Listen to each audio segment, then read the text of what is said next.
Tonight, a corrections officer is recovering after an inmate revolt at the St. Louis City Jail. Shocking images show inmates setting fires, breaking windows, and more. The chaos lasted for hours. It started around 3 this morning, ending just before 9. Our Jasmine Payud has been covering the story all day. She joins us live now from downtown with the latest. Jasmine. Morgan's, the inmates involved have been relocated after some of them reportedly jumped a guard and set things on fire. And while the chaos downtown has died down, the investigation is just getting started. Even lifelong St. Louisans say this was surreal. Never in my life. Inmates at the St. Louis City Jail rebelling, putting on a show for residents who stood on the sidewalk and watched. We got a fire inside of the building. Where are the COs at? Where are the staffs at? Saturday, about 117 inmates jimmied their locks, finding their way out of their cells. They broke windows, started fires, and threw things from the 4th floor of this downtown facility. This was a bunch of people that decided that they were going to engage in criminal mayhem. And that's exactly what they did. Public Safety Director Jimmy Edwards is in charge here. He says this hours-long uprising started when a corrections officer and an inmate got into a scuffle. Other inmates then jumped in, leading to what you see here. This was not a situation where we were required or asked to negotiate with any of the detainees. So this was not a situation where there were demands being made by anyone. Representative Rasheen Aldridge says there were demands, but to hear them, you have to listen and look. He pointed to signs that read Free 57 in reference to the dozens of people put in solitary confinement following a December 29th protest. It's clear demands, if you ask me, and to say that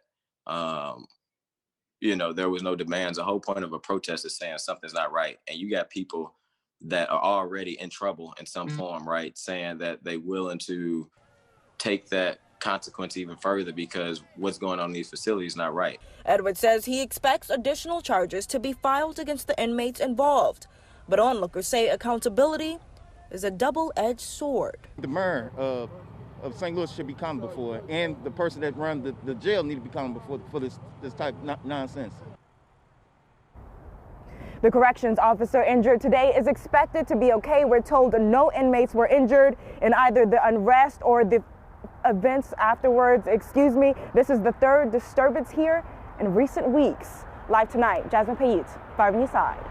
Jasmine, thank you. And we've been using the term Justice Center. So what exactly is this facility?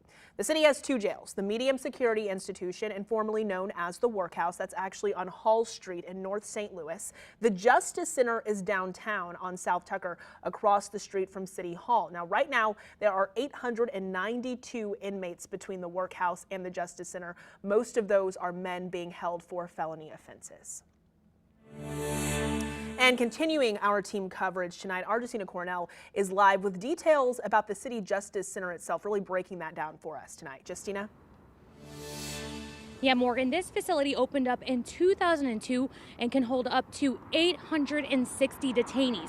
Now, I'm going to break down a little bit of the layout so you have a better understanding of what it looks like inside. Now, the building has 4 units on every single floor, the uprising happening on the 4th floor on 2 units. Public Safety Director Judge Jimmy Edwards says these are very violent men that are housed on these 2 units. He adds no one at the Justice Center is housed for misdemeanors, a municipal offense, or a low-level felony.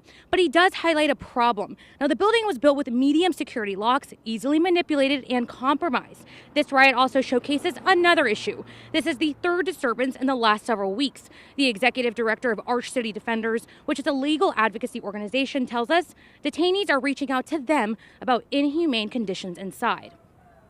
There were people that had tested positive for COVID, that there were people that were displaying symptoms, and that those folks were just being housed in the same unit as other people that hadn't tested positive and didn't have symptoms. The important point that I really want folks to understand is that these aren't random acts of violence.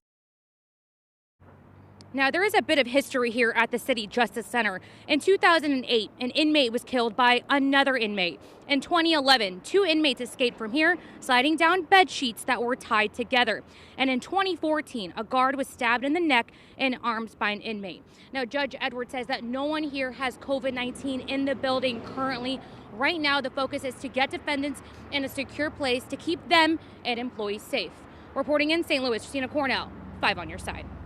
Local leaders are weighing in about this morning's incident. Mayor Cruzen says, very dangerous and violent situation this morning at the City Justice Center downtown. I'm grateful to hear that our corrections officer who was attacked and sent to the hospital will be okay.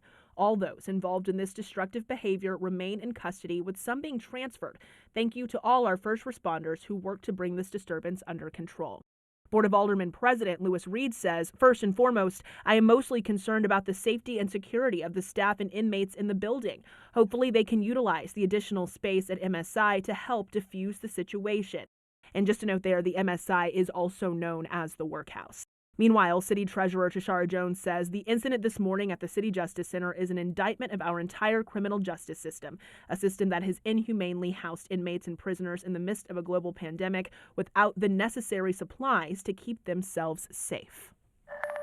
And we are continuing to follow the latest with the developments at the city's Justice Center. We'll keep you updated online on KSDK.com and on our mobile app, and we'll have much more updates tonight on 5 on Your Side at 10.